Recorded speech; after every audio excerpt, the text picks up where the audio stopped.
ગુજરાત માટે 72 કલાક ભારે. મેઘરાજાની બીજી ઇનિંગ વિસ્ફોટક હશે. ઉત્તર, મધ્ય અને પૂર્વમાં ધમાકેદાર પડશે. ગુજરાતમાં અત્યાર સુધી મેઘરાજાએ વિસ્ફોટક બેટિંગ કરીને અનેક વિસ્તારો પાણી કરી નાખ્યા છે. ધુઆધાર બેટિંગ કરતાં બધું જ પાણી થઈ ગયું છે. ત્યારે જુલાઈ માસમાં પણ જળ વિસ્ફોટ થવાનો છે. મેઘરાજા ખમૈયા કરવાના મૂડમાં તો જરા પણ નથી.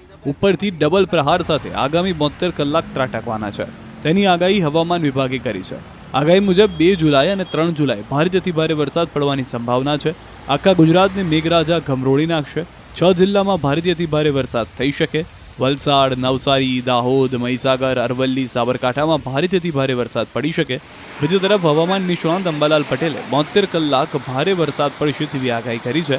તેમના અનુમાન મુજબ 72 કલાકમાં મોન્સૂન ધરી દક્ષિણાવર્ત થશે. ઉત્તર, મધ્ય અને પૂર્વના ભાગમાં અતિભારે વરસાદ થઈ શકે. કચ્છના ભાગમાં ભારેથી ભારે વરસાદ થઈ શકે. 2 तारीख और 3 जुलाई जो है इसमें heavy to very heavy heavy to very rainfall का वार्निंग है. और जो 4 तारीख है 4 जुलाई को हैवी रेनफॉल का वार्निंग है गुजरात रीजन के लिए. और 5 से लेकर 7 तारीख तक 7 जुलाई तक heavy to very heavy rainfall का वार्निंग दिया गया है. કે બંગાળનો ઉપસાગરનો ભેજ અને અરબી સમુદ્રના ભેજના કારણે લગભગ તારીખ 3 થી 7માં રાજ્યના ઘણા ભાગમાં ભારે વરસાદ આવવાની શક્યતા છે.